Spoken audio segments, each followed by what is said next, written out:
Hello दोस्तों, आप सभी का बहुत बहुत स्वागत करते हैं मार्केट विजडम विद अतुल में। मैं हूं Atul Sinha, SEBI registered research analyst. मेरा रजिस्ट्रेशन नंबर INH00027159 और मेरा BSc एनलिस्टमेंट नंबर है 7174। दोस्तों, ये वीडियो केवल नॉलेज पर्पस के लिए बनाया जा रहा है, एजुकेशन पर्पस के लिए बनाया जा रहा है। इस वीडियो के माध्यम से किसी भी तरह का बाई सेल अथवा होल्डिंग का रिकमेंडेशन आपको नहीं किया जा रहा है, तो केवल सीखने के उद्देश्य से इस वीडियो को देखिएगा। तो आज हम लोग क्या जानने वाले हैं इस वीडियो के अंदर। दोस्तों, जैसा हमने कल शुरुआत की थी एजुकेशनल वीडियोस की, तो पहला हमने जो एपिसोड बनाया था उसमें शेयर मार्केट के बारे में बताया था और साथ ही हमने बताया था इन्वेस्टिंग वर्सेस ट्रेडिंग में डिफरेंस क्या होता है। ठीक है, वो क्लैरिटी आपको हो गई। नाउ आज हम जानेंगे कि अगर भारत में आपको इन्वेस्टमेंट स्टार्ट करना है तो क्या क्या माध्यम है जहां पर आप अपने पैसों को इन्वेस्ट कर सकते हैं, कैसे कैसे कर सकते हैं। ओके, तो चलिए शुरुआत करते हैं और आज ये जानते हैं कि भाई कौन कौन से वो तरीके हैं जिनके माध्यम से हम इन्वेस्टमेंट को शुरू कर सकते हैं बाजार के अंदर। पहली बचत से लेके एक बढ़िया डाइवर्सिफाइड पोर्टफोलियो तक पूरा रास्ता हम लोग स्टेप बाय स्टेप को समझेंगे। ठीक है, कैसे आपने पहली सेविंग्स की और उसको कैसे आपने इन्वेस्ट करते करते अपने पोर्टफोलियो को डाइवर्सिफाई किया, ये पूरा आज हम समझने वाले स्टेप बाय स्टेप।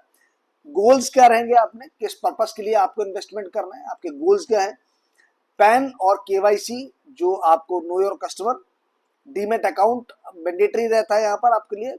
अगर आप म्यूचुअल फंड में इन्वेस्ट करते हैं तो वहां पर डीमेट अकाउंट की जरूरत नहीं होती है। आप म्यूचुअल फंड के साइट पे जाके डायरेक्टली वहां से म्यूचुअल फंड बाई कर सकते हैं।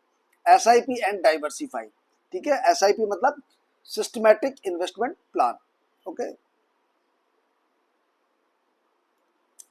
तो चलिए शुरुआत करते हैं और जानते हैं आगे की क्या इन्वेस्टमेंट का तरीका है और कौन कौन से वो वेज हैं जिनके थ्रू आप इन्वेस्ट कर सकते हैं। तो सबसे पहली चीज है कि इन्वेस्ट करना क्यों है भाई हमें। रीजन क्या है? इन्फ्लेशन।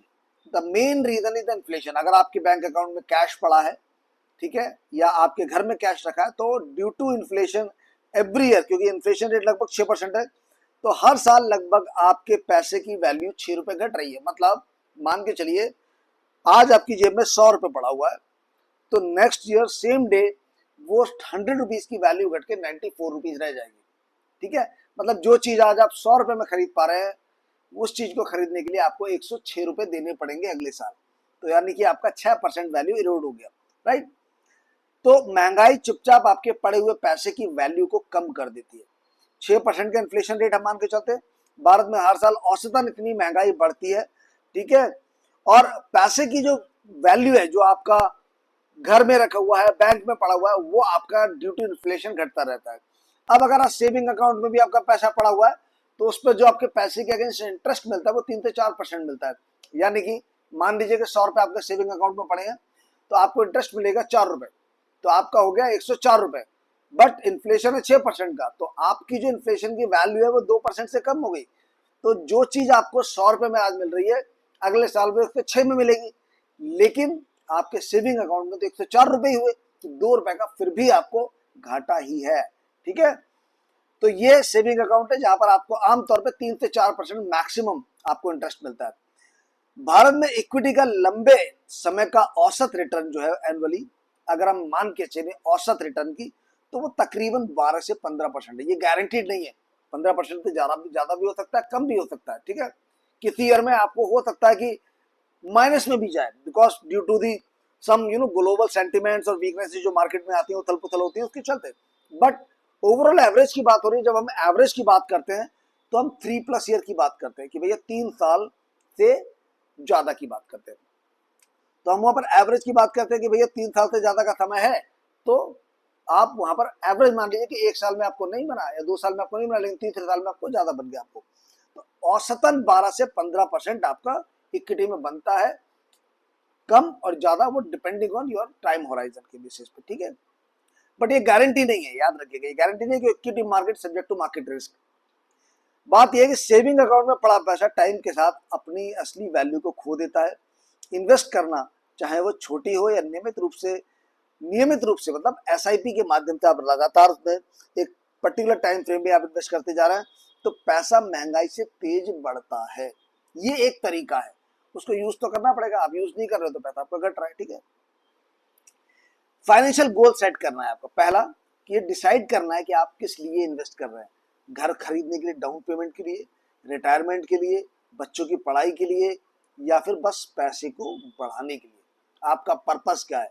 फिर हर गोल का टाइम पीरियड है कि भैया 3 साल में आपको घर खरीदना है, तो शॉर्ट टर्म के लिए 3 साल के लिए आपने इन्वेस्ट किया घर के डाउन पेमेंट के लिए, और 3 साल के अंदर आपको जो जिस तरीके के शेयर्स हैं आपने जो जो एनालिसिस की और क्या रिस्क रिवॉर्ड है वो आपने एनालाइज किया। मीडियम टर्म यानी 3 से 7 साल, ठीक है, और लॉन्ग टर्म मतलब 7 साल से ज्यादा के लिए आपने पैसे को इन्वेस्ट किया है वेल्थ क्रिएशन के लिए। आपका टाइम होराइजन आगे की हर चीज को तय करता है कि आपका जो भी टाइम होराइजन है उसके हिसाब से आप कितना रिस्क उस पैसे पे ले सकते हैं, वो डिपेंड करता है, ठीक है। तो अगर आपका शॉर्ट टर्म का है तो उस हिसाब से रिस्क होता है, मीडियम टर्म का है तो उस हिसाब से रिस्क होता है, लॉन्ग टर्म का है तो आपके जो रिस्क होते हैं वो उस हिसाब से हो जाते हैं सेट। अपने गोल्स को टारगेट अमाउंट और टारगेट ईयर के साथ लिख लीजिए। आप एक नोटबुक बना लीजिए, वहां पर आप अपने गोल्स लिख लीजिए। ये हमारा टारगेट अमाउंट है भाई, 3 साल बाद मुझे 10 लाख रुपए चाहिए, ठीक है, ये आपने लिख लिया। और आपने लिखा 2029 में मुझे 10 लाख रुपए चाहिए फॉर, किस लिए भैया, घर के डाउन पेमेंट के लिए। बिना साफ गोल के इन्वेस्टिंग की आदत बनाना मुश्किल होगी, क्योंकि आपको पता ही नहीं कि आप इन्वेस्ट क्यों कर रहे हो और कितने टाइम के लिए कर रहे हैं। तो आपको पता होगा कि 3 साल के लिए मैंने इसको लॉक इन करा हुआ है, या 7 साल के लिए लॉक इन किया हुआ है, 10 साल के लिए लॉक इन किया हुआ है, तो आपको पता रहेगा कि ये अमाउंट मेरा 3 साल के लिए, 7 साल के लिए, 10 साल के लिए, ठीक है। तो वो जरूरी है आपको। उससे भी पहले आपको एक इमरजेंसी फंड बनाना पड़ता है।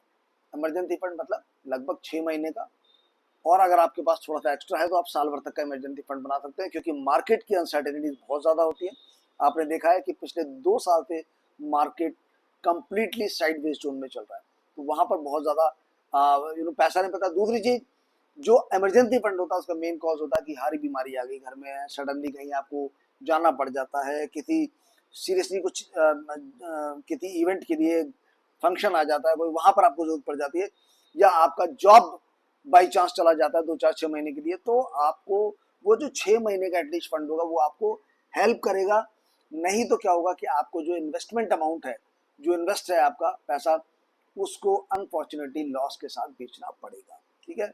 तो सीरियसली इन्वेस्ट करने से पहले 3 से 6 महीने के लिए जरूरी खर्चों जितना पैसा सेविंग अकाउंट में डाल के रखिएगा, या लिक्विड फंड में अलग से रखिएगा कि भैया ये मेरा लिक्विड फंड है, अगर इमरजेंसी पड़ जाती है, जो मेरा सैलरी हर महीने खर्चा चल रहा है वो तो चल ही रहा है, उसमें तो कोई दिक्कत नहीं, ये एक अलग पैसा है। कोई बीमार हो गया, मेरी जॉब छूट गई 2 महीने के लिए, वटेवर, तो वो इमरजेंसी फंड आपके लिए काम करता है। ये फंड आपको बचाता है नौकरी छूटने से, मेडिकल इमरजेंसी में, आपको नुकसान पर इन्वेस्टमेंट ना बेचनी पड़े उससे आपको बचाता है, ठीक है। इसे अपने इन्वेस्टमेंट अकाउंट से अलग रखें ताकि यूं ही खर्च करने का मन ना करे।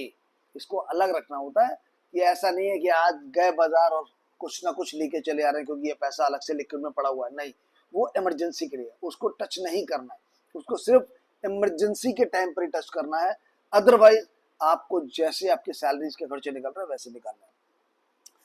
इसे इन्वेस्टिंग का 0 स्टेप समझे, यानी कि सबसे पहला स्टेप से भी पहले का कि भैया एक इमरजेंसी फंड बनाना है, ठीक है। यही चीज मार्केट के उतार चढ़ाव में आपकी बाकी इन्वेस्टमेंट को बचाए रखती है। जब बाजार ऊपर नीचे शेक करता तब, या आपके साथ कुछ इमरजेंसी आती है उस वक्त आपको बचाता है। पैन कार्ड बनवाना है, क्योंकि जब भी आप भारत में इन्वेस्टमेंट की बात करते हैं पैन कार्ड मैंडेटरी है, तो आपको पैन कार्ड बनवाना है। ऑलमोस्ट ज्यादातर लोगों के पास होता है जो जॉब करते हैं, जिनके पास नहीं है उनको पैन कार्ड बनवाना पड़ेगा। केवाईसी करनी पड़ेगी, नो योर कस्टमर, ठीक है।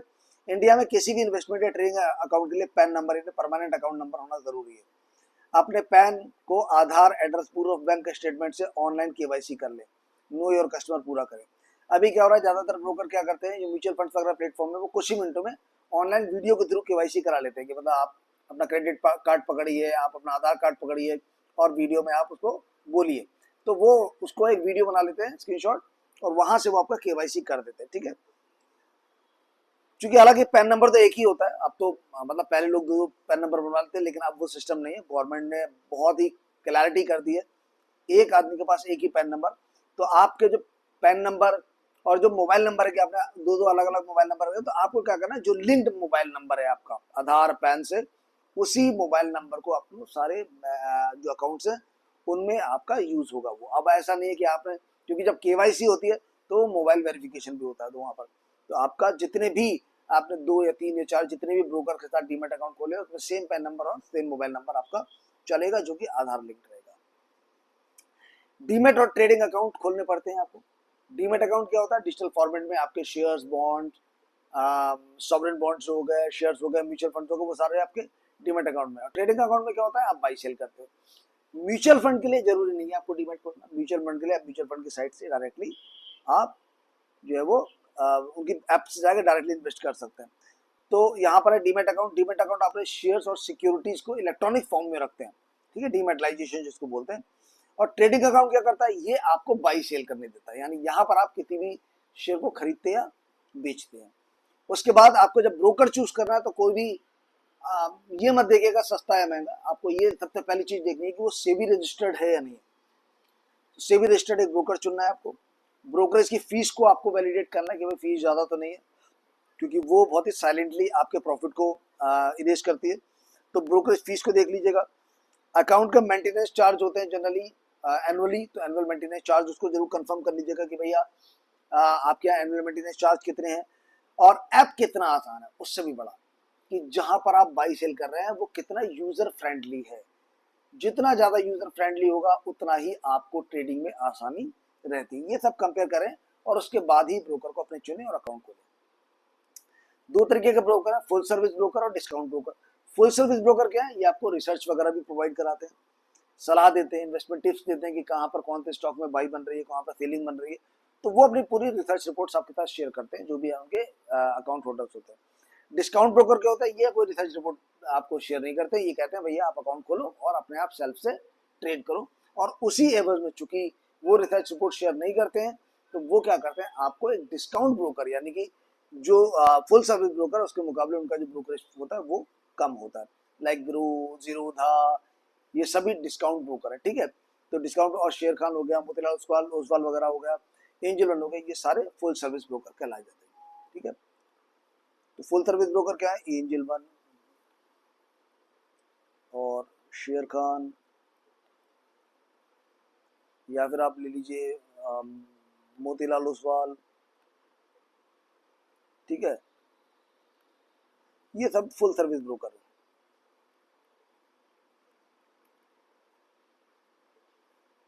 ठीक है। ये सब फुल सर्विस ब्रोकर है। और जीरोधा हो गया, ग्रो हो गया, ठीक है, एसएमसी वगैरह हो गया, ये सभी जो है वो डिस्काउंट ब्रोकर है, ठीक है। तो ये डिस्काउंट ब्रोकर है, वो आपको चूज करना है कि आपको अगर डिस्काउंट ब्रोकर के साथ जाते हैं तो आपका ब्रोकरेज थोड़ा कम होता है, फुल सर्विस ब्रोकर के साथ जाते हैं तो आपका ब्रोकरेज थोड़ा ज्यादा होता है, ठीक है। म्यूचुअल फंड के लिए डीमैट अकाउंट की जरूरत नहीं होती है, आप सीधे फंड हाउस की ऐप पे जाके, वेबसाइट पे जाके सीधे इन्वेस्टमेंट कर सकते हैं, ओके। अच्छा, बैंक अकाउंट और यूपीआई दोनों को लिंक कर लेते हैं, क्योंकि हमें बैंक अकाउंट से पैसा ट्रांसफर करना पड़ता है ट्रेडिंग अकाउंट का, तभी तो आप बाई सेल करोगे। जब आप पैसा वहां डाल पाओगे तभी आप बाई सेल कर सकते हो। तो आसानी से पैसा ट्रांसफर करने के लिए अपने ट्रेडिंग अकाउंट से बैंक अकाउंट में, बैंक अकाउंट से ट्रेडिंग अकाउंट में पैसा ट्रांसफर करने के लिए वाइस वर्सा, एक आसानी से पैसा ट्रांसफर करने के लिए आपको अकाउंट में डीमैट ट्रेडिंग अकाउंट से लिंक करना पड़ता है। आपका मेन जो बैंक अकाउंट है, जो भी आपने ब्रोकरेज अकाउंट खोलते समय जो बैंक आपने उनको साझा किया था, उस बैंक को आपको अपने ट्रेडिंग अकाउंट से लिंक करना होता है। इन्वेस्ट करते वक्त झट से पैसा ट्रांसफर आप कर सकते हैं और विड्रॉल भी कर सकते हैं, ठीक है, अपने बैंक में वापस। और यूपीआई पेमेंट को ऑन कर देते हैं, यूपीआई से फटाफट से ट्रांसफर हो जाता है आपका। अगर आप हर महीने एसआईपी यानी ऑटोमेटेड चलानी है, एसआईपी ऑटोमेटिक चलानी है, तो आपको मैंडेट एनएएचसी या ई मैंडेट सेट करना पड़ेगा। तो आपको मैंडेट सेट करना पड़ता है कि आपने सपोज करिए एसआईपी चला दी कि भैया मेरे हर 2 तारीख को particular mutual fund, particular share मेरा बाई हो जाना चाहिए 5,000 रुपए का। तो आपने 5,000 रुपए का जब बाई हो जाना चाहिए, तो पता चलता है 2 तारीख को तो डीमैट अकाउंट में पैसा ही नहीं है आपके ट्रेडिंग अकाउंट में, तो बाई नहीं होगा, फेल हो जाएगा। उसके लिए आप एनएसीएच ई मैंडेट कर सकते हैं। उससे क्या होगा कि उस ई मैंडेट से आपका पैसा ऑटो ट्रांसफर होकर, ठीक है, बैंक से वो डिडक्ट हो जाएगा 2 तारीख को, और आपकी जो एसआईपी है वो एग्जीक्यूट ऑटोमेटिकली हो जाएगी। तो उसके लिए आपको एनएसीएच ई मैंडेट करना पड़ता है। इन्वेस्टमेंट को ऑटोमेट करने से गैस वर्क खत्म हो जाता है कि किस रेट पे खरीदें, ये सस्ता है, ये महंगा है, वो आपको ऑटोमेटेड चलती रहती है। नीचे है, ज़्यादा है, ऊपर है, नीचे है, उसमें वो एवरेजिंग होती रहती है, और इससे आपका पैसा खर्च होने से पहले ही अलग हो जाता है, यानी कि जब आपने मैंडेट लगा लिया तो 2 तारीख को फट से पैसा आपका डिडक्ट होकर ट्रेडिंग अकाउंट में चला जाता है, आपकी एसआईपी लग जाती है, इससे पहले कि आपका पैसा कहीं और खर्च हो जाए। ठीक है, कहाँ इन्वेस्ट करें ये चुनना बहुत जरूरी है, वो डिपेंड करता है आपके रिस्क लेवल पे। जैसे स्टॉक्स, इक्विटी मार्केट, इसमें रिस्क हाई होता है लेकिन रिवॉर्ड भी हाई होता है। तो अगर आप हाई रिस्क टेकर हैं, अगर आपको लगता है कि हाई रिस्क टेक मुझे लेना है और मुझे रिवॉर्ड भी हाई चाहिए, तो आप स्टॉक्स के साथ जा सकते हैं। कंपनियों में सीधी हिस्सेदारी, रिटर्न ज़्यादा हो सकता है पर रिस्क भी ज़्यादा होता है। रिटर्न ज़्यादा हो सकता है लेकिन रिस्क भी ज़्यादा होता है, मतलब कुछ भी निश्चित नहीं है, ना ही रिटर्न ज़्यादा निश्चित है ना ही रिस्क ज़्यादा निश्चित है। हो सकता है रिस्क कम हो किसी है, रिटर्न ज़्यादा हो सकता है किसी में रिटर्न कम हो, रिस्क ज़्यादा हो। ठीक है, तो ये निश्चित नहीं है, but high high risk high return, अगर हम बात करें high risk high return, high risk high return में आपको स्टॉक्स के साथ जाना चाहिए। म्यूचुअल फंड्स क्या है भाई, एक्सपर्ट से मैनेज होते हैं, मतलब म्यूचुअल फंड मैनेजर्स होते हैं जो कि एक्सपर्ट्स होते हैं, वो मैनेज करते रहते हैं आपके बिहाफ पे। आपका पैसा म्यूचुअल फंड में लगा है तो वो एक तरीके से मान के चला जाता है कि वो एक्सपर्ट लोग ऑटोमेटिकली उसको हैंडल कर रहे हैं। स्टॉक्स बॉन्ड्स का डाइवर्सिफिकेशन होता है, या भी स्टॉक्स में भी पैसा लगा होता है, बॉन्ड्स में भी लगा होता है पैसा, तो डाइवर्सिफाइड होता है और मिक्स्ड होता है। ये खास तौर से जो बिगनर थे, जो नए लोग हैं बाजार के अंदर, उनके लिए सबसे अच्छा विकल्प होता है कि वो म्यूचुअल फंड के साथ, क्योंकि इसमें औसतन जो अच्छे म्यूचुअल फंड्स हैं वो आपको 12 से 15% तक का एवरेज 3+ ईयर में रिटर्न देते हैं। मतलब एक साल में हो सकता है कम आया, दूसरे साल में नॉर्मल आया, तीसरे साल में ज्यादा, तो वो एक एवरेज अगर हम लेके चले 3 साल बाद, ये नहीं हर साल आप देखोगे, किसी साल नेगेटिव में भी रिटर्न आपका रह सकता है, बट एवरेज 3 साल में वो मान के चलते हैं कि 12-13% का, और एवरेज 5 साल में लगभग 15% तक रिटर्न बहुत सारे म्यूचुअल फंड्स आपको देते हैं। वो आप जाके चेक कर सकते हैं अपने ब्रोकर की साइट पे या फिर म्यूचुअल फंड के साइट पे जाके। ठीक है, तो ये कम रिस्क, लो रिस्क होते हैं। ठीक है, बट एक फिक्स टाइप का एक रिवॉर्ड रहता है। ठीक है, तो उसमें 12 से 15% का आपको मिलता रहता है अगर अच्छे म्यूचुअल फंड्स हैं तो। पीपीएफ और ईपीएफ, इसमें भी लो रिस्क होता है, सरकार की गारंटी होती है, लॉक इन, लंबा लॉक इन होता है पीपीएफ और ईपीएफ में। ठीक है, टैक्स फ्री रिटर्न होता है, जो भी आपको रिटर्न मिलता है पीपीएफ में ईपीएफ में टैक्स नहीं लगता, सबसे अच्छी चीज है। और रिटायरमेंट सेविंग के लिए बहुत ही बढ़िया विकल्प रहता है कि आपने रिटायरमेंट में आया तो आपको जब रिटायरमेंट के बाद जब पीपीएफ ईपीएफ से पैसा मिलेगा तो उस पर आपको टैक्स नहीं पे आउट करना पड़ेगा। ठीक है, ओके। फिक्स्ड डिपॉजिट एफडी,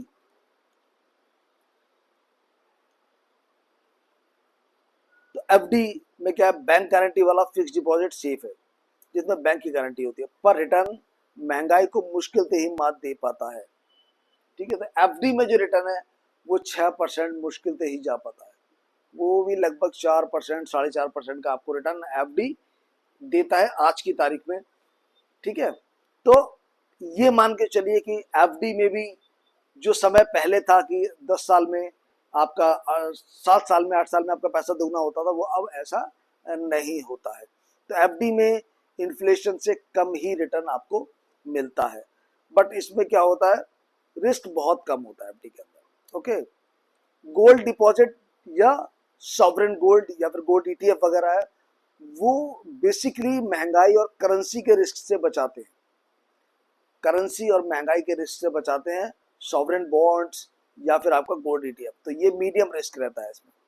और एनपीएस, एनपीएस क्या है, रिटायरमेंट फोकस्ड मार्केट से जुड़ा हुआ, ये टोटली रिटायरमेंट फोकस्ड इन्वेस्टमेंट है और टैक्स बेनिफिट के साथ है, एक तरीके से रिटायरमेंट तक ये लॉक रहता है। ठीक है, तो ये भी आपका मीडियम रिस्क है, यानी कि पीपीएफ यूपीएफ में लो रिस्क है, म्यूचुअल फंड में कम रिस्क है। ठीक है, इसके अलावा आपका फिक्स डिपॉजिट में कम रिस्क है, गोल्ड ईटीएफ में आपका मीडियम रिस्क है, एनपीएस में आपका मीडियम रिस्क है, और स्टॉक्स में आपका हाई रिस्क हाई रिटर्न है। तो ये 6 सेगमेंट्स हैं जिनमें कि आप अपने पैसे को इंडिया के अंदर इन्वेस्ट कर सकते हैं। इसके अलावा आप अगर फिजिकल में जाते हैं तो आप लैंड परचेज कर सकते हैं। ठीक है, तो वो एक अलग चीज़ है, वो स्टॉक मार्केट से अलग की चीज़ है। बट स्टॉक मार्केट में अगर शेयर बाजार में निवेश करना है, इन्वेस्ट करना है, तो शेयर बाजार में ये आपकी मेन चीज़ें हैं, एनपीएस हो गया, सॉरी एनपीएस शेयर बाजार में नहीं है, जो मेन चीज़ है वो स्टॉक्स हो गई, म्यूचुअल फंड्स हो गया, गोल्ड हो गया या गोल्ड ईटीएफ हो गया या फिर सॉवरेन बॉन्ड हो गया, फिक्स डिपॉजिट बैंक के साथ होता है, पीपीएफ ईपीएफ में जो होता है वो सरकार की गारंटी होती है, और रिटायरमेंट फोकस जो होता है वो एनपीएस होता है आपका। तो ये 6 ऑप्शन है जिसमें कि आप पैसे को इन्वेस्ट कर सकते हैं। बट जस्ट जो पैसा सेविंग्स में जो आपका पड़ा हुआ है, अगर आप वो सेविंग्स में ही डाले रहते हैं तो इन्फ्लेशन को वो बीट नहीं कर सकता। इन्वेस्ट करेंगे तो वो आपके लो रिस्क के साथ जो आपका इन्फ्लेशन रेट है उसको बीट करने का मादा रखता है। म्यूचुअल फंड में एसआईपी शुरू करें, बहुत अच्छा विकल्प है। एसआईपी यानी सिस्टमेटिक इन्वेस्टमेंट प्लान, हर महीने अपने आप एक फिक्स रकम म्यूचुअल फंड में इन्वेस्ट हो जाती है। मान के चलिए आपने कहा भाई मेरा 2000 रुपये जो है वो हर महीने की 2 तारीख को म्यूचुअल फंड में लग जाना चाहिए, तो आपने ई मैंडेट कर दिया उसको, तो हर महीने की 2 तारीख में, कि आपको पता है कि भाई 30 लास्ट वर्किंग डे में मेरा सैलरी आ जाता 30 या 31 में, तो सैलरी आ गया 2 तारीख को, ई मैंडेट के कारण 2000 रुपये उसमें से कटा और आपके एमएफ में लग गया।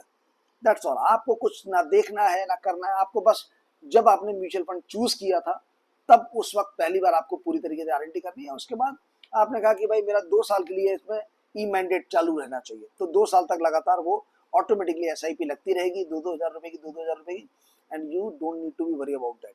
ओके, नाउ अगर समझ नहीं आ रहा है कहाँ से शुरू करें, कि कौन से म्यूचुअल फंड को लें, कहाँ से शुरू करें, आपको कुछ नहीं पता है, तो पहली चीज तो ये है कि आप उसको सीखिए। अगर आपको फिर भी समझ में नहीं आ रहा है तो फिर आप किसी भी फाइनेंशियल एडवाइजर, वित्तीय सलाहकार से हेल्प ले सकते हैं, जो कि आपकी जो म्यूचुअल फंड डिस्ट्रीब्यूटर्स होते हैं वो आपकी हेल्प करते हैं। ठीक है, तो किसी इक्विटी इंडेक्स फंड को देख सकते हैं आप, इंडिविजुअली देख रहे हैं तो जो इक्विटी इंडेक्स फंड है, या फिर डाइवर्सिफाइड लार्ज कैप का फंड आप देख सकते हैं।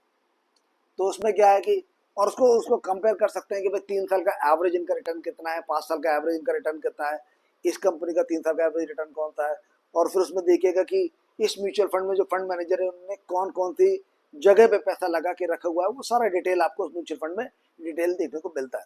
तो वो पूरी तरीके से आप जब उसको देख लेते हैं तब उसके बाद आपको क्लैरिटी हो जाती है कि 3 साल में ये 13% का रिटर्न दे रहा है, ये 14% का रिटर्न दे रहा है, ये 12% का रिटर्न दे रहा है। तो जो आपको बेस्ट सूटेबल लगे उसमें आप शुरुआत कर सकते हैं एसआईपी के साथ, और साथ ही साथ हर 6 महीने में आप उसकी वैल्यू को ट्रैक भी कर सकते हैं कि मेरा जो पैसा है वो इंक्रीज हो रहा है, डिक्रीज हो रहा है। ठीक है, एसआईपी में रुपी कॉस्ट एवरेजिंग होती रहती है, मतलब प्राइस ऊपर है तो कम खरीदे जाते हैं, प्राइस नीचे है तो ज्यादा खरीदे जाते हैं। आपने 2000 रुपये फिक्स कर दिए, अब सपोज कीजिए कि आज की तारीख में वो 50 रुपए का उसका वैल्यू है, एनएवी है, तो वो 50 रुपए के हिसाब से खरीदा जाएगा आपको। आपको पता चला कि वो अगले महीने वो 48 रुपए रह गया, तो क्वांटिटी बढ़ जाएगी, क्योंकि अमाउंट तो सेम है आपको 2000, बट प्राइस कम हो गया तो आपकी क्वांटिटी बढ़ जाएगी। उससे अगले महीने में देगा कि 53 रुपए का प्राइस हो गया, तो चूंकि प्राइस बढ़ चुका है 50 से 3 रुपए, अमाउंट उतना ही, तो उसकी क्वांटिटी घट जाएगी आपकी। तो इस तरीके से रुपी कॉस्ट एवरेजिंग होती रहती है, और वो आपको एक बेस्ट एवरेज प्राइस जो है वो लॉन्ग टर्म में दिखाई देता है। दाम कम होने पर ज्यादा यूनिट खरीदते हैं और दाम ज्यादा होने पर कम यूनिट, और इससे उतार चढ़ाव जो है वो स्मूथ होता रहता है। महीने के कुछ हजार रुपए की छोटी रकम जो एसआईपी है वो 10-15 साल में कंपाउंडिंग की वजह से असली मोमेंटम बना देती है। तो लंबी म्यूचुअल फंड का काम है कि लंबी अवधि के लिए निवेश कीजिएगा। जब लंबी अवधि के लिए आप जाते हैं 5 साल, 10 साल, 15 साल, 20 साल के लिए, तो वो ग्रेजुअली आपके पैसे को मल्टीप्लाई करता है। ठीक है, लेकिन म्यूचुअल फंड को चूज करना, ये सबसे पहले जो एक्सरसाइज है वो बहुत ही खास है, वो बहुत समझदारी से आपको करनी चाहिए। पोर्टफोलियो डाइवर्सिफाई करें और रिव्यू करें। डाइवर्सिफाई मतलब किसी एक सेक्टर में ही सारा पैसा न लगाएं। ठीक है, don't put all your eggs into A one basket. ये एक बहुत ही फेमस कोट है कि भैया सभी अंडों को एक ही बास्केट में मत रखो, वरना एक बार में टूटेंगे तो सभी टूटेंगे। ठीक है, तो कहने का तात्पर्य है कि आपको अलग अलग सेक्टर्स को चूज करना है। आपको इंफ्रास्ट्रक्चर चूज करना है, आपको रेलवे चूज करना है, आपको सोलर चूज करना है, आपको डिफेंस चूज करना है, आपको ऑटोमोबाइल देखना है, आपको एंसिलरी देखना है। वो जो भी सेक्टर्स आपको पसंद आते हैं उन अलग अलग सेक्टर्स में आप अपने पैसों को डाइवर्सिफाइड लगाइए इक्विटी के अंदर, प्लस डेट फंड में जा सकते हैं, प्लस आप गोल्ड बॉन्ड में जा सकते हैं, गोल्ड ईटीएफ में जा सकते हैं। तो इस तरीके से आपने डेट फंड में लगाया, सॉवरेन बॉन्ड में लगाया, गोल्ड ईटीएफ में लगाया, स्टॉक्स में लगाया, और इस तरीके से आपका पैसा डाइवर्सिफाइड होता रहता है। म्यूचुअल फंड में पैसा लगाया आपने, एक सारा पैसा एक ही स्टॉक या फंड में मत डालो, इसे अलग अलग एसेट क्लास में बांट दो भैया। एक आसान शुरुआत मिक्स हो सकती है, ग्रोथ के लिए इक्विटी, स्टेबिलिटी के लिए डेट और हेज के लिए गोल्ड के साथ जाना पड़ता है, गोल्ड फंड के साथ, सॉवरेन बॉन्ड के साथ। हर 6 से 12 महीने में पोर्टफोलियो को रिव्यू करें और अगर कोई एसेट क्लास ज्यादा तेजी से बढ़ चुका है तो उसको रीबैलेंस कर दें, कुछ पैसा प्रॉफिट बुक करके किसी दूसरे एसेट क्लास में आप डाल दीजिए। रीबैलेंसिंग का मतलब होता है कि आपको विद इन ए ईयर किसी ने 50-60% का रिटर्न दे दिया कहीं पर अगर किसी स्टॉक ने, तो वहां पर क्या करें, कुछ पार्शियल प्रॉफिट बुकिंग करें एंड उसको रीबैलेंस करके किसी दूसरी जगह पे आप डाल दें। तो ये ऐसा नहीं है कि प्रॉफिट बुक ही नहीं कर रहे हैं, प्रॉफिट बुकिंग ना करना एक सबसे बड़ा प्रॉब्लम है जो रिटेल ट्रेडर है उनके साथ। उनको लगता है कि हमने 10 साल के लिए खरीदा है तो 10 साल तक हमें पैसा निकालना ही नहीं है। ऐसा नहीं होता है, आपको हर साल 2 साल में रिव्यू करना पड़ता है कि जो एक्सपेक्टेशन हमारी 5 साल के 10 साल के प्राइस मोमेंटम की थी वो 2 साल में वो मोमेंटम आ चुका है, तो हमें रीबैलेंस कर लेना चाहिए अपने पोर्टफोलियो को। मान के चलिए आपने कहा मेरा ये 1 लाख रुपए स्टॉक में लगा हुआ है, ठीक है, ये मेरा अगले 5 साल में 2 लाख रुपए हो जाएगा, लेकिन हुआ क्या, वो अगले 1 साल में ही 2 लाख रुपए हो गया। तो आपका जो टारगेट 5 साल का था वो 1 साल में फुलफिल हो गया, तो वहां पर आपको रीबैलेंस करना पड़ेगा, यानी कि प्रॉफिट बुकिंग करके अपना जो प्रिंसिपल अमाउंट है या जो भी आपको लगता है वहां पर उसको आपने विड्रॉ किया एंड दूसरी जगह आपने पुट अप कर दिया। तो वो आपको जो जिस तरीके रीबैलेंसिंग है वो आपको आपका फाइनेंशियल एडवाइजर बहुत अच्छी तरीके से बता सकते हैं। ये वीडियो आपके लिए ये नहीं बताता कि कहाँ आपको बाई करना है, कब आपको सेल करना है, होल्ड करना है। ये वीडियो केवल आपको एक सिखाने के पर्पस से है कि क्या इन्वेस्टमेंट का तरीका है और आप कैसे कर सकते हैं, ठीक है। तो जब आपका 6-12 महीने बाद आपने चेक करा एसेट क्लास ज्यादा बढ़ गया तो उसको रीबैलेंस कर दिया। जैसे जैसे गोल पास आता है आपका, सपोज आपने 3 साल के लिए सेट किया, तो जैसे जब 2.5 साल हो गया तो आपने क्या किया, अपना जो मिक्स है वो एडजस्ट कर लिया, यानी शॉर्ट टर्म गोल के पास आने के पास एक सेफ एसेट की तरफ शिफ्ट कर जाते हैं कि भाई 2.5 साल में हमारा जो आना था, एक एक घर के लिए एक जो हमें पैसा जमा करना था वो ऑलमोस्ट आ चुका है। तो अभी क्या है, यहाँ से अब एक फिक्स्ड जो आपका एक ऐसा कोई भी एसेट क्लास है जो कि सेफ है, वहां पर आप मूव ऑन कर सकते हैं। जैसे यहाँ पर एक एग्जाम्पल की तरह दिखाया गया है कि 10% आप क्या करते हैं, गोल्ड में डालते हैं, 15% आप क्या करते हैं, कैश या इमरजेंसी फंड आपका रहता है, 15% कैश या इमरजेंसी फंड जो कि अगले 6 महीने के अप्रॉक्स मान के चलिए, 25% आपका क्या रहता है, इक्विटी फंड रहता है, इक्विटी में स्टॉक्स में म्यूचुअल फंड में चला जाता है, और 50% जो होता है वो आपका, ठीक है, सॉरी 25% आपका डेट में चला जाता है, एफडी में लगा दिया, पीपीएफ लगा दिया, बॉन्ड्स ले लिया आपने, तो 25%, और 50% आपने स्टॉक्स या म्यूचुअल फंड में पैसा लगा दिया। इस तरीके से डाइवर्सिफाई कर लेते हैं पोर्टफोलियो को, जिससे कि हमारा रिस्क मैनेज्ड रहे। रिस्क मैनेज करना बहुत ही जरूरी होता है। अब जो एक नॉर्मल रिटेल ट्रेडर जो गलतियां करता है वो मतलब उनको अवॉइड करना है आपको। अब वो कौन कौन सी गलतियां हैं, बिना इमरजेंसी फंड, यानी कि आपने जब पहले बोलते कि सबसे पहला जो जीरो स्टेप है वो है इमरजेंसी फंड बनाना 6 महीने के लिए। अभी आपने क्या हुआ, पैसा इन्वेस्ट कर दिया, अभी आपको अगले महीने लगा कि अरे बिटिया के ये कॉलेज में एडमिशन कराने के लिए मुझे 1 लाख रुपए चाहिए। अब आपके पास इमरजेंसी फंड में 1 लाख रुपए तो है नहीं, तो आप क्या करोगे। अब आपको लगा कि नहीं नहीं ये जरूरी है, आपने जो शेयर्स में इन्वेस्ट किया था वो अनफॉर्चुनेटली उस समय लॉस में चल रहा है बाजार की करेक्शन के कारण, तो आपको पैसा निकालने के लिए वो लॉस में ही बेचने पड़ेंगे, ठीक है। लेकिन अगर इमरजेंसी फंड होगा आपके पास तो आपको वो नहीं जरूरत पड़ेगी, आप इमरजेंसी फंड से वो 1 लाख निकालोगे और अपना फीस जमा करनी है या जो भी मेडिकल इमरजेंसी है वो फुलफिल हो जाएगी। तो क्राइसिस के समय आपको नुकसान पर इन्वेस्टमेंट नहीं बेचनी पड़ती। दूसरा, डाइवर्सिफिकेशन को नजरअंदाज करना। कोई एक स्टॉक बहुत पसंद आ गया तो बहुत अच्छी मोमेंटम दी है, सारा पैसा उसी में लगा दिया, बड़ी क्वांटिटी, और सबने देखने लगे कि आज हमने 1000 खरीद लिए हैं ये और अब ये 100 रुपये बढ़ जाएगा तो 1 लाख रुपए हो जाएंगे। पता चला वो क्या हुआ, बढ़ने की जगह वो 50 रुपये गिर गया।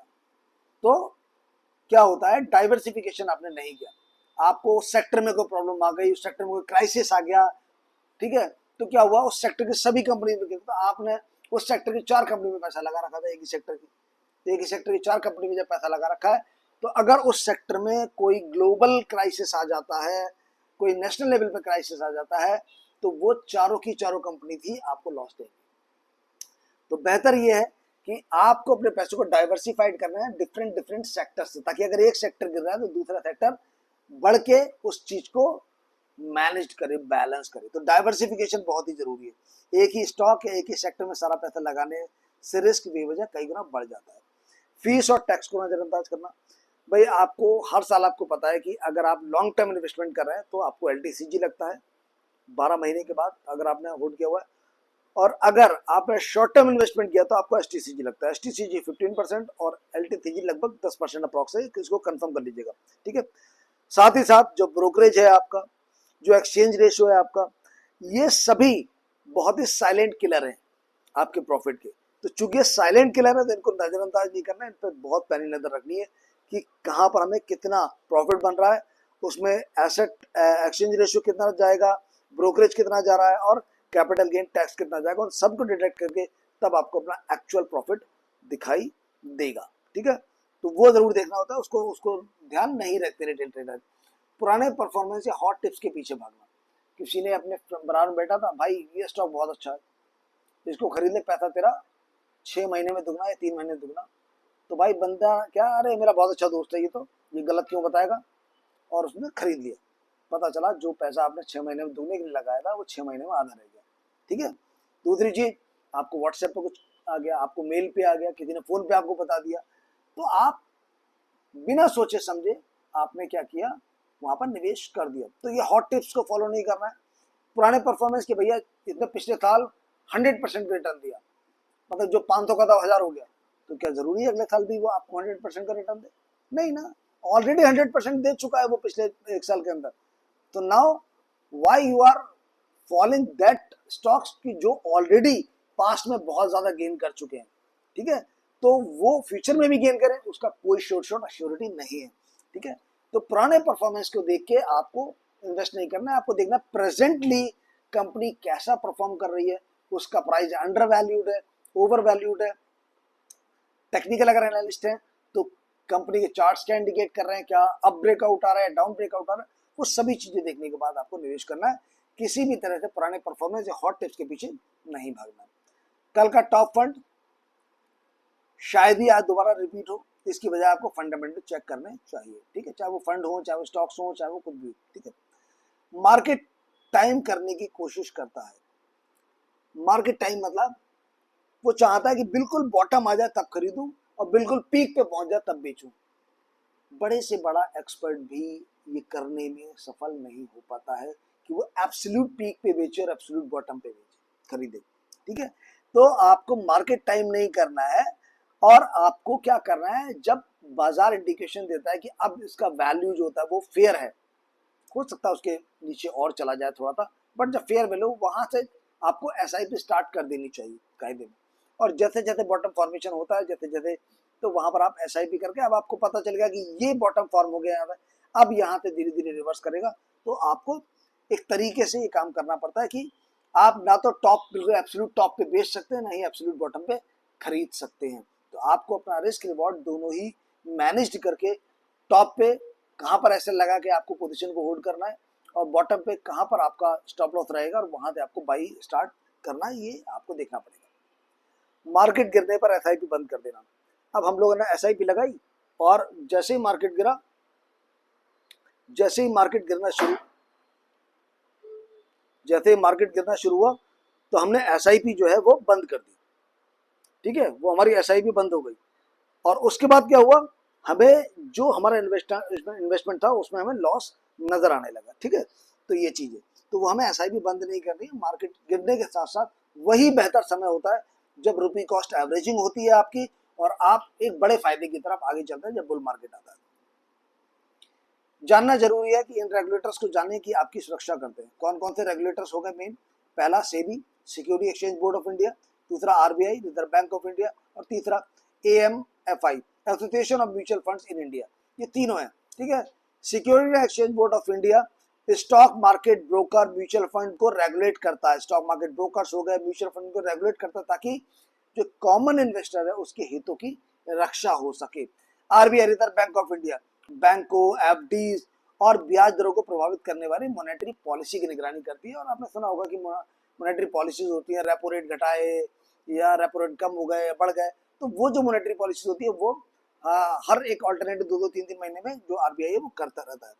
ठीक है। Association of mutual funds in India, यह industry body mutual fund distribution और इन्वेस्टर अवेयरनेस के लिए स्टैंडर्ड तय करती है। यह industry body mutual fund distribution और इन्वेस्टर अवेयरनेस के लिए स्टैंडर्ड को तय करती है। ठीक है, तो ये म्यूचुअल फंड की बॉडी हो गई। इन्वेस्ट करने से पहले हमेशा चेक करें कि आपका ब्रोकर या एडवाइजर सेबी रजिस्टर्ड है या नहीं है। याद रखिएगा, जब भी आप कोई भी इन्वेस्ट करने जाते हैं, आपका जो ब्रोकर है या आप जिससे एडवाइस ले रहे हैं, क्या वो सेबी रजिस्टर्ड है, क्या वो सेबी रजिस्टर्ड रिसर्च एनालिस्ट है या सेबी रजिस्टर्ड इन्वेस्टमेंट एडवाइजर है। अगर है तभी आप उसको फॉलो कीजिएगा, अदरवाइज अवॉइड इट। आपका पैसा बहुत इंपॉर्टेंट है, अपने पैसे को बहुत सोच समझ के लगाइएगा दोस्तों। ठीक है, ओके, क्विक स्टार्ट चेकलिस्ट तैयार है आपकी। साफ फाइनेंशियल गोल तय करें। सबसे पहले फाइनेंशियल गोल तय होना चाहिए। जीरो वाला जो जीरो टिप है वो क्या है, सबसे पहले आपको क्या है, सबसे पहले है आपको इमरजेंसी फंड बनाना। उसके बाद फाइनेंशियल गोल सेट करें टाइम पीरियड के साथ कि 3 साल में जो पैसा लगा रहा हूँ वो किस चीज के लिए लगा रहा हूँ, 7 साल के लिए किसके लिए लगा रहा हूँ, 5 साल के लिए किसके लिए लगा रहा हूँ, या 10 साल के लिए किस पर्पस के लिए मैं पैसे को लगा रहा हूँ। तो अपने गोल्स के साथ टाइम पीरियड को सेट कर दीजिए। ठीक है। दूसरा, 3 से 6 महीने का इमरजेंसी फंड बनाइए, जबकि ये पहला होना चाहिए कि पहले इमरजेंसी फंड बनेगा जब इन्वेस्टमेंट करने जाता है, उसके बाद गोल सेटिंग करिए। ठीक है, या आप कुछ भी कर सकते हैं, पहले गोल सेटिंग कर दीजिए, बाद में इमरजेंसी फंड बना दीजिए कि मेरे को 10 लाख रुपए मेरे पास हैं जो कि मैं लगाने हैं। ठीक है, तो अब इसमें से आपको इमरजेंसी फंड निकाल कर रखना पड़ेगा अपना, उसके बाद जो पैसा बचेगा आपको वो आपको लगाना है। ठीक है, पैन नंबर बनवाना है और केवाईसी को पूरा करना है आपको। सेबी रजिस्टर्ड ब्रोकर के साथ डीमैट अकाउंट और ट्रेडिंग अकाउंट को खोलना है आपको। ठीक है, बैंक अकाउंट लिंक करना है और यूपीआई को एक्टिवेट करना है, और साथ ही ई मैंडेट को सेट करना है। अगर आपको एसआईपी चलानी है तो अपना ई मैंडेट सेट कर देते हैं, जिससे कि आपको ऑटो डिडक्ट हो जाता है आपका बैंक से और वो आपका एसआईपी एग्जीक्यूट हो जाता है। किसी डाइवर्सिफाइड म्यूचुअल फंड में छोटी सी एसआईपी से शुरू करें, चाहे वो 500 रुपये से शुरू कर सकते हैं या फिर आप 5000 से भी शुरू कर सकते हैं, जैसा आपका कैपेसिटी है। ठीक है, इक्विटी, डेट और गोल्ड में डाइवर्सिफाइड करें। कुछ पैसा इक्विटी में डालें, कुछ डेट फंड में डालें और कुछ गोल्ड में डालें, और डाइवर्सिफिकेशन होता है। हर 6 से 12 महीने में रिव्यू करें और रीबैलेंसिंग करें। ठीक है, देखिए जहां पर अच्छा बढ़ गया है वहां पर आपको प्रॉफिट बुकिंग करके रीबैलेंसिंग करनी चाहिए। छोटे अमाउंट से शुरू करो, बट कंसिस्टेंट रहो। ऐसा नहीं कि एक बार में 10,000 रुपये लगा दिया, अगले महीने है ही नहीं पैसे, ऐसा नहीं है। हर महीने आप चाहो तो 500 से लगाओ, बट आपका रेगुलर होना चाहिए। ठीक है, तो छोटे अमाउंट से शुरू करो, कंसिस्टेंट रहो और बाकी काम टाइम पर छोड़ दो। ठीक है, तो ये था हमने कि कहां पर कैसे इन्वेस्ट करना है भारत के अंदर, कौन कौन सी जगह पे इन्वेस्ट कर सकते हैं हम, और कैसे हमें अपनी गोल सेटिंग करनी होती है। आई होप कि आपको समझ में आया होगा। कोई भी आपको डाउट रह जाता है, आपको कुछ क्वेरीज रह जाती हैं, तो आप कमेंट सेक्शन में हमें डाल सकते हैं। हम लोग कोशिश करेंगे उसको क्लैरिफाई करने की, और उम्मीद करता हूँ ये वीडियो आपको एक क्लैरिटी देने वाला रहा होगा कि जहाँ पे आपको पता चल जाएगा कि हमें कैसे इन्वेस्ट करना चाहिए, कहाँ कहाँ पर कौन कौन सी जगह है जिसमें हम इन्वेस्ट कर सकते हैं अपने सेविंग्स के पैसे को।